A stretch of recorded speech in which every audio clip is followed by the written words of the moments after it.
यजमान बोले, हम याजक सबसे पहले धन की पुष्टि के निमित्त, सुंदर पुत्र की प्राप्ति के निमित्त, सुंदर सामर्थ्य की प्राप्ति के निमित्त अग्निदेव को यज्ञशाला में स्थापित करते हैं।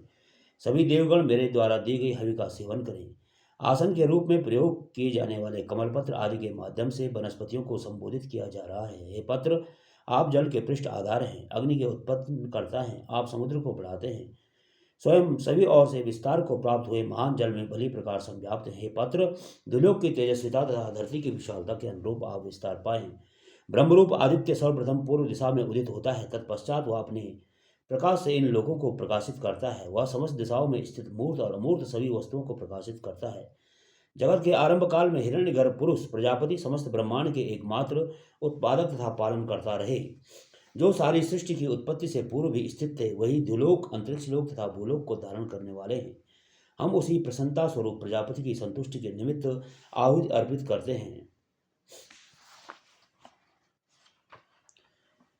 जगत के आरंभ काल से ही जो हिरण्यगर्भ यज्ञ के फलस्वरूप उत्पन्न होने वाले प्राण पर्जन्य युक्त दिव्य रस द्रप्स को देवों की संतुष्टि के निमित्त, स्वर्गलोक को वनस्पतियों की वृद्धि के निमित्त, पृथ्वी को तथा देहधारियों की उन्नति के निमित्त अपने निर्धारित स्थल यज्ञशाला को सिंचित करते हैं। तीनों धामों में विचरणशील इस द्रव्य स्वरूप आदित्य के निमित्त हम 7 यजमान आहुति अर्पित करते हैं। उन सर्पों को नमस्कार है जो इस पृथ्वी पर यत्र तत्र विद्यमान है। उन सर्पों को नमस्कार है जो अंतरिक्ष और द्युलोक में विद्यमान है। जो सर्प राक्षस गणों के द्वारा संधान किए गए बाणों के रूप में होते हैं, जो सर्प चंदन वृक्षादि बृहस्पतियों के आश्रय में रहते हैं, एवं जो सर्प बिलों में शयन करते हैं, उन सभी प्रकार के सर्पों को हम नमस्कार करते हैं। जो सर्प आदि दीप्तिमान स्वर्गलोक में निवास करते हैं, जो सर्पादि सूर्य की रश्मियों में वास करते हैं, जो सर्पादि जल के गर्भ में वास करते हैं, उन सभी सर्पों के प्रति हम नमन करते हैं। यजमान हिरण्य पुरुष को घृताहुति देते हुए बोले, हे अग्नि, तुम अपना बल व्यक्त करो। दुष्टों को संतापित करने के लिए तुम इस पृथ्वी पर वैसे ही विस्तार प्राप्त हो जैसे कोई राजा अपने मंत्रियों के साथ हाथी से भ्रमण करता है। अग्नि, क्रोधित होकर आप दुष्ट राक्षसों पर बाण वर्षा करने वाले हो।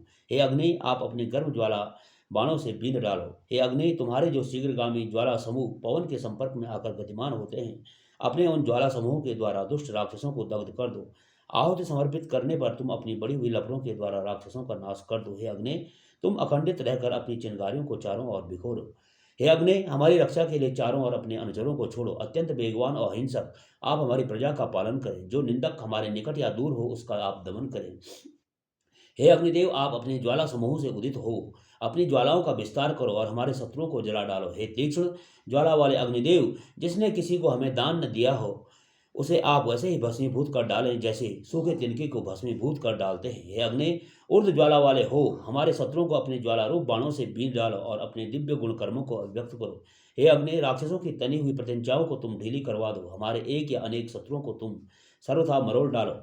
यह अग्निदेव आदित्य रूप में द्युलोक के शीर्ष रूप सर्वोच्च भाग में विद्यमान होकर जीवन का संचार करके धरती का पालन करते हुए जल में जीवनीय शक्ति का संचार करते हैं। हे गुलर की लकड़ी से बने हुए स्वरूप, इन अग्निदेव हेतु इंद्रदेव की शक्ति से आपकी स्थापना करते हैं। हे अग्निदेव, आप जिस समय अपनी ज्वालाओं रूपी जीव को प्रकट करते करके हविष्य का भक्षण करते हैं, उस समय यज्ञ तथा उसके फलस्वरूप जल को प्रेरित करने वाले नायक होते हैं।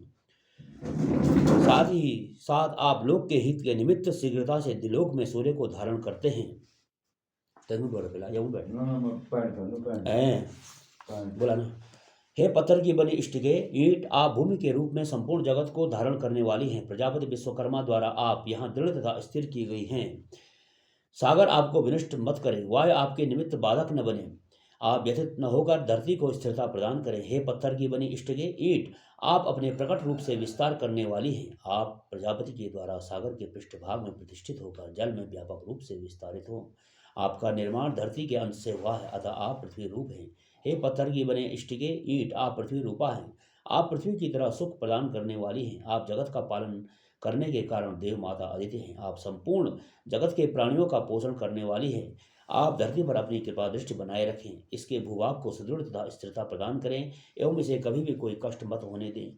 हे पत्थर की बनी इष्टिके, ईंट, संपूर्ण प्राण, अपान, व्यान तथा उदान नामक शरीर में स्थित वायु की उन्नति की इच्छा के निमित्त तथा प्रतिष्ठा के लाभ के लिए, शास्त्रीय आचरण के लिए यज्ञशाला में आपको प्रतिष्ठित करते हैं। लोगों का कल्याण करने वाले अग्निदेव शीतल सुखकारी साधनों के द्वारा आपकी रक्षा करें।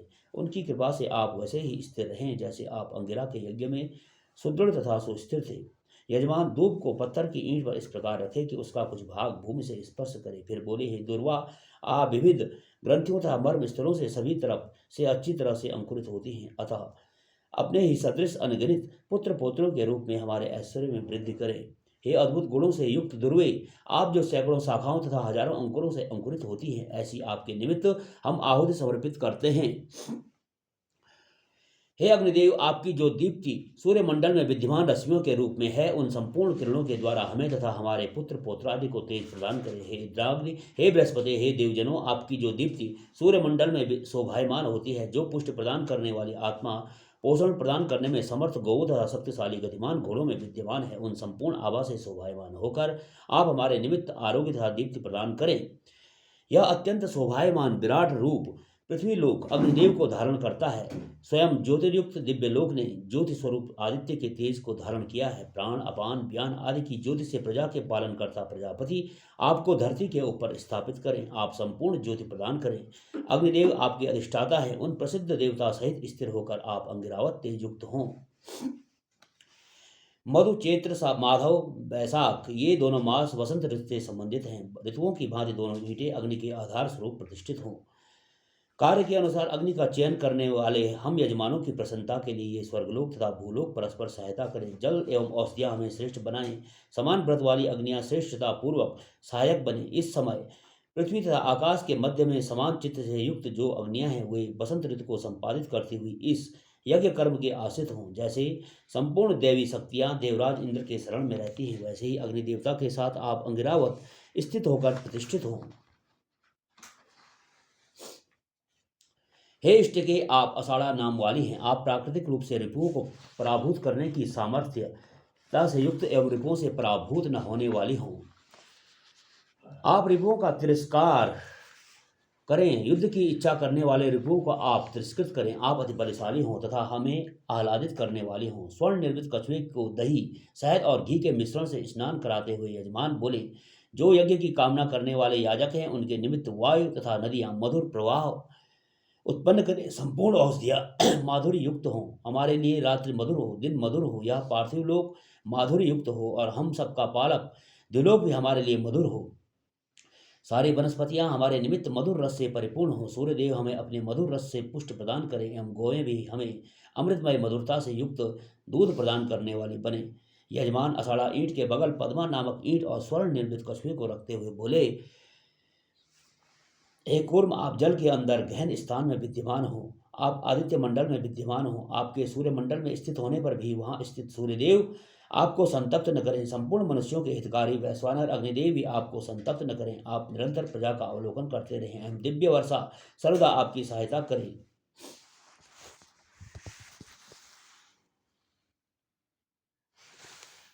ओम नमः शिवाय।